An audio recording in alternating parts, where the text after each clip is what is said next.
En los últimos 13 meses en la República Argentina, 313 mujeres murieron como consecuencia de violencia de género. Sí, escuchó bien. 313 personas fueron asesinadas en un marco de una relación. Lo que ocurrió ayer en el departamento de Guaymallén vuelve a poner sobre el tapete esta acción. Pero queremos ahondar y centrarnos en el hecho. Lo que parecía, no nos cansamos de decir, una circunstancia terminó siendo otra totalmente diferente. Agradeciendo la presencia de nuestros invitados, voy a comenzar por la doctora Claudia Ríos. ¿Cómo le va, doctora Ríos? Buenas noches. Por la doctora Becerra, Erika Becerra, ayudante fiscal de la Oficina 19. Doctora Becerra, usted fue la primera que llega a la escena, ¿no?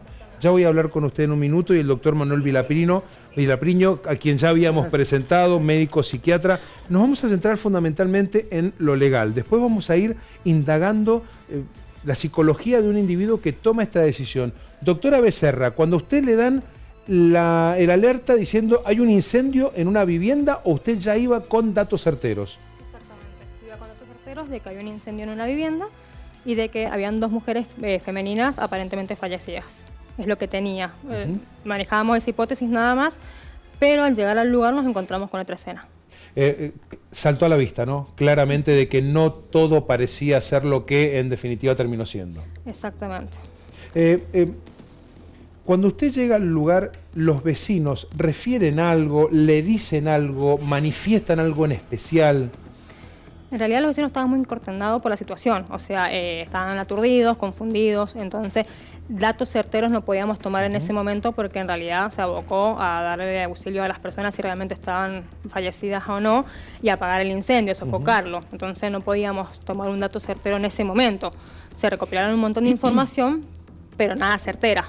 Las pruebas se fueron dando con el transcurso de las horas. Tal vez la pregunta, no quiero caer en el lugar fácil, amarillo, absurdo, además que no aporta nada, pero por la mecánica de lo que usted observa, la mecánica de los hechos que presume, ¿todo se sucedió en un solo lugar? ¿Se fue sucediendo con el correr de diferentes momentos? Eso está a determinarse. No sabemos el momento del hecho y tampoco sabemos la mecánica que ha causado el sujeto. Estamos todos en investigación de momento y con la gente científica, la gente del forense que está determinando los excesos de las personas. Está todo investigándose de momento, no tenemos un dato certero. Gracias, doctora. Doctora Ríos, ¿cómo le va? Sí, ¿qué tal? Gracias. Es la primera vez que la tenemos en un estudio, al menos en un estudio de televisión en el canal, me parece. Es la primera vez. Muchas gracias.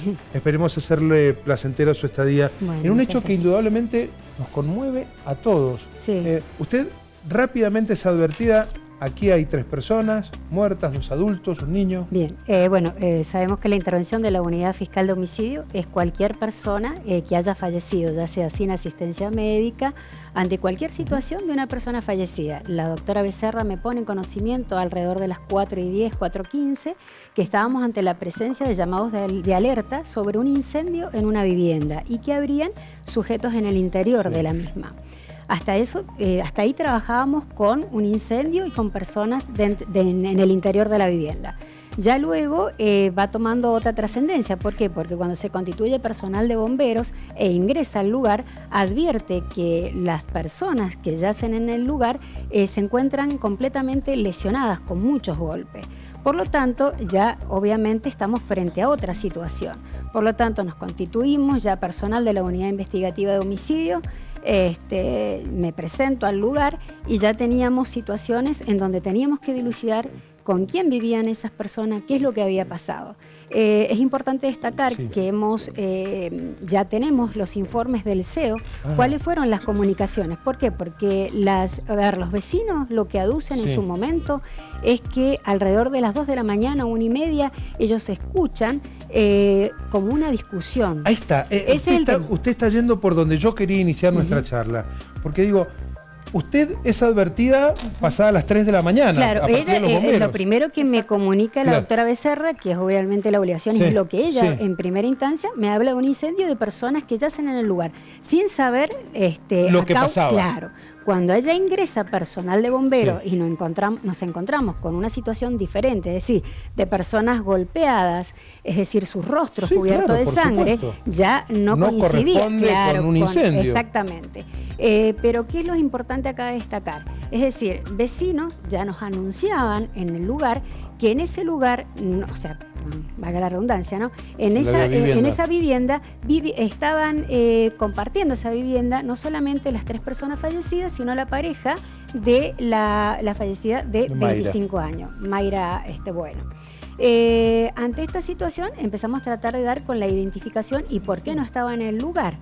Y ahí empiezan los vecinos a decir que sí, que han escuchado discusiones, gritos y que escuchaban la voz de una persona de sexo masculino y que obviamente al escuchar la voz dicen que, claro, identifican que es el sujeto que vivía en ese lugar desde hacían aproximadamente 4 meses a la fecha. Ante esta situación, bueno, la unidad investigativa de homicidio, y perdóneme que interrumpa en este momento porque hay que destacar, cuando hay cosas excelentes y buenas, la unidad investigativa de homicidio, personal de la uniformada, personal de bombero, del forense, de científica, esto hay que destacar la celeridad en que actuamos todos para poder determinar quién era el presunto autor. Esta persona, todos lo conocían como José Jiménez, por lo tanto teníamos una identidad. Luego, cuando empezamos avanzando en la investigación, tratar de determinar cuáles eran los lugares que él frecuentaba, ver bien a qué se dedicaba. Digamos que todo esto entre las 4:30, 5 de la mañana, hasta la media mañana. Nosotros estamos claro. Rapidísimo todo esto de concatenar todos los... Por eso quiero destacar realmente la labor de la unidad investigativa de homicidio uniformada y todo el personal que hice alusión, y seguramente deben haber muchas más personas. A ver, pero doctora Ríos, usted tenía un nombre. Bien, teníamos un nombre, pero no teníamos nada más que eso. Teníamos un vehículo en donde él se conducía, que es en un vehículo Astra. Hasta ahí no teníamos patente, nada. Ya empiezan todos a decir, bueno, me parece que lo conoce tal sujeto. Y ahí se empezó a trasladar la unidad investigativa y determinamos que este señor no se llamaba José Jiménez, sino José Molina. Ante esta situación pudo dar la unidad investigativa de homicidio en un lugar donde habría un señor que le habría vendido ese Astra no hace mucho, entonces tenía los papeles de compraventa. La vuelta. Sí, no, la verdad que enorme. Por eso quiero destacar el trabajo, porque realmente a cargo... Al vendedor de un vehículo que el victimario todo habría comprado. Todo esto va rápido, va análisis criminal, o sea, es un equipo el que trabaja, grande, y eso es importante destacar. Cuando se trabaja en equipo, eso es importante. Bueno, nosotros los fiscales calificamos todo, pero si no tuviéramos el trabajo detrás de todas las personas, auxiliares, ayudantes fiscales, secretarios, policía, esto no funciona. Se termina quedando muy cortita. Por eso es importante. Ubicamos la identidad de este sujeto, es decir, teníamos determinada la identidad del sujeto como José Patricio Molina Morales. Ante esta situación tenemos un contacto, es decir, una expareja, que es la persona, y esto quiero hacer la aclaración, que es la persona que le hizo una denuncia en el mes de octubre del año 2017 por violencia de género. Es la única denuncia que él tiene.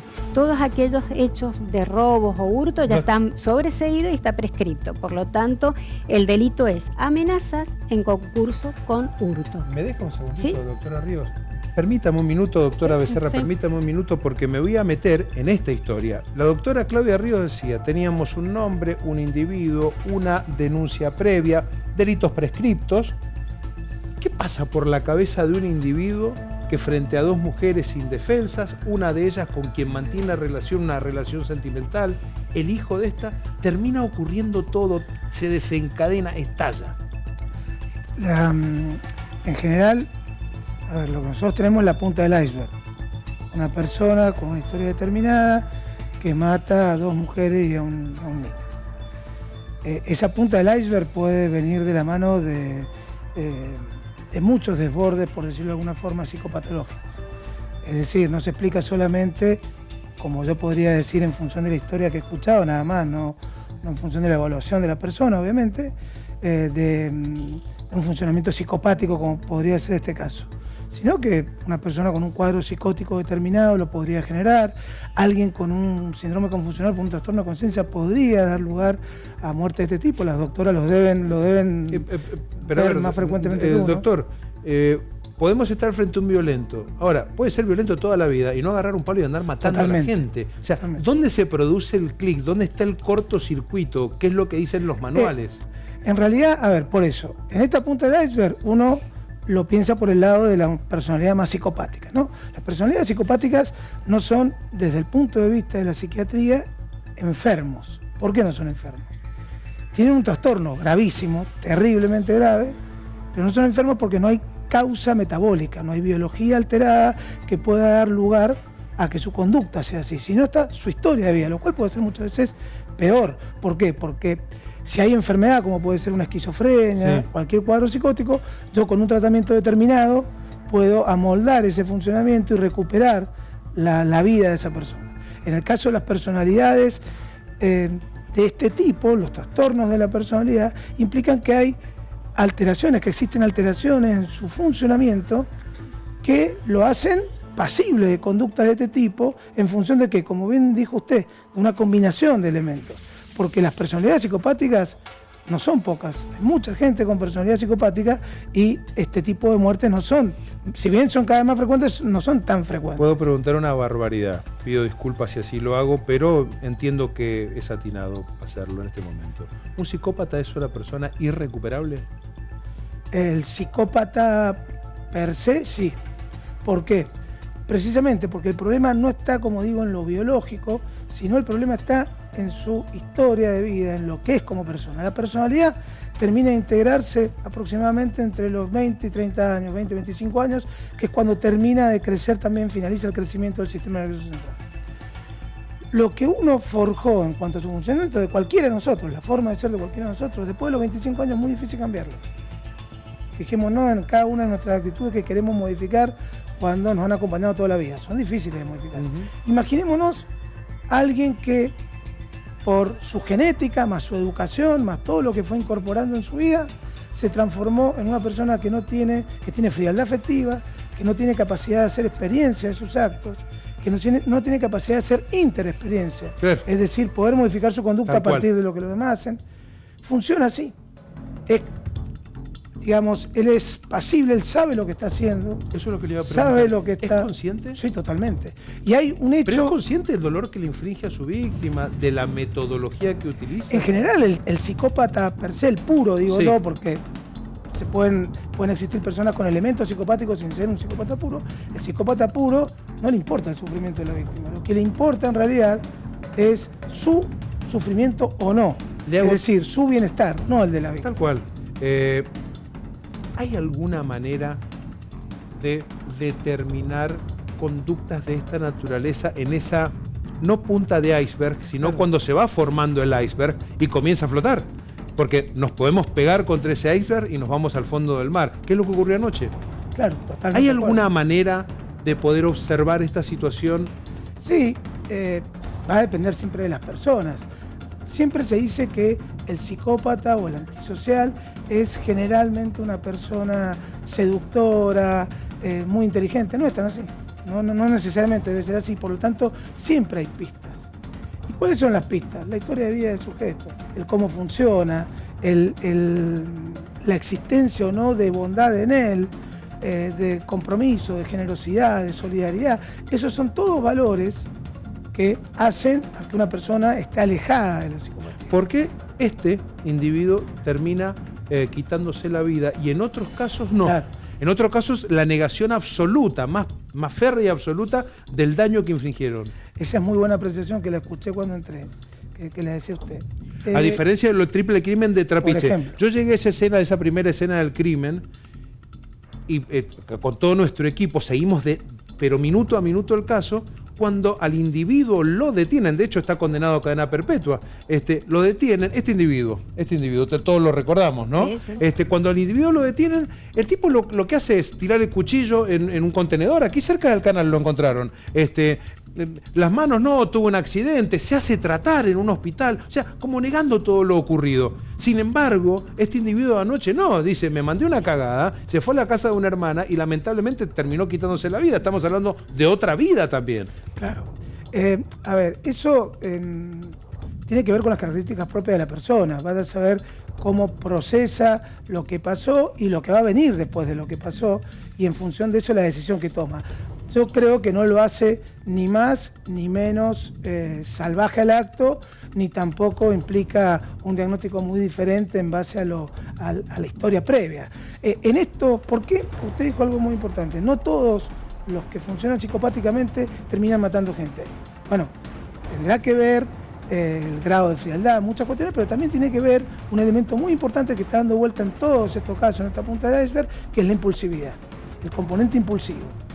¿Por qué llegan a ser semejante barbaridad sin que haya capacidad reflexiva previa que cualquier otra personalidad, también con componente psicopático, puede decir, a ver, analiza las circunstancias, se aleja, se enfría. Acá está muy claro. Hay un elemento que a mí me llama muchísimo la atención, que lo dijo usted, el tema del... Él llama y dice que macana, bueno... Sí, me mandó una cagada. Me mandó una cagada.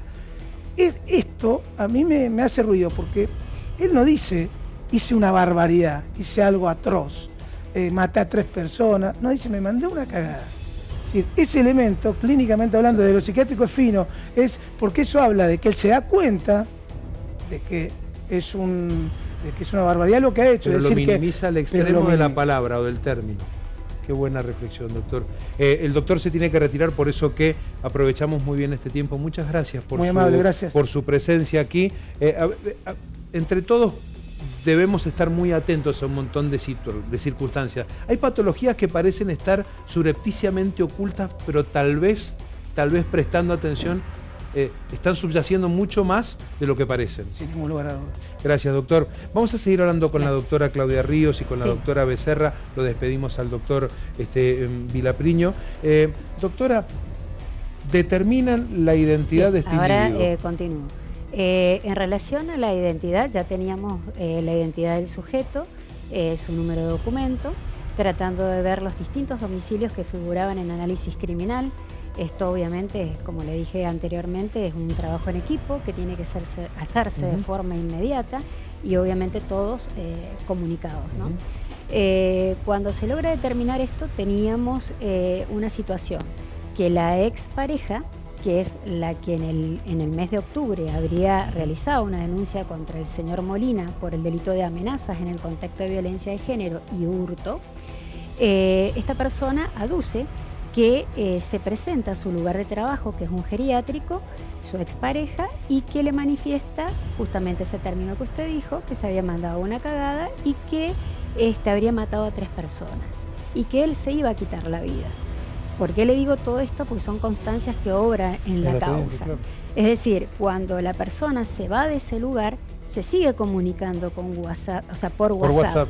Y le va diciendo que no, que se va a matar, o sea, siempre haciendo referencia a todo lo que él había llevado a cabo. Entonces, obviamente, con este conocimiento teníamos más probado la autoría por parte de este sujeto. Lo que estábamos tratando de determinar, obviamente comunicaciones que se hacen en forma inmediata, todo lo que es el límite fronterizo, o sea, todo para poder determinar y la búsqueda de este sujeto. Luego entra un WhatsApp al teléfono de la expareja y ya se identifica como otra persona, diciendo que era la hermana del autor y que se había intentado suicidar y que estaban tratando de buscarlo. De ahí es que nos vamos inmediatamente tratando de verificar ese domicilio, nos vamos a Colonia Bombal, llegamos al lugar del hecho, ya los vecinos lo habían sacado, o sea, como que lo habían descolgado, claro, y lo dejaron ahí. Bueno, inmediatamente la movilidad policial de homicidio lo introduce en el vehículo y nos fuimos al hospital central. Tenía signos vitales, pero muy débiles, pero bueno, fuimos a una gran rapidez, llegamos al hospital central y bueno, ya llegó fallecido. Doctora, ¿se cierra esta historia? O sea, ¿se archiva el expediente a partir claro, lo que pasa es que eso lo prevé justamente el Código Penal, es decir, la acción penal se extingue por el fallecimiento del imputado. Pero sin perjuicio a ello, nosotros tenemos que determinar cómo ha sido toda la relación del hecho. Y quiero dejar constancia de algunas situaciones que son importantes. Por ejemplo, cuando algunos vecinos aducen y manifiestan que escucharon una discusión, lo primero que nosotros tenemos que determinar a través del CEO del 911 cuáles fueron las llamadas que recibieron.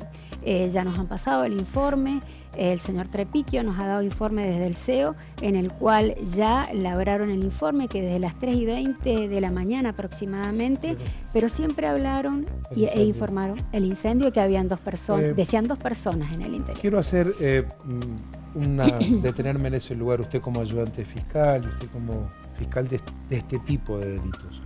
Pero no quiero caer sobre el vecindario, porque sería lo más fácil en estos casos.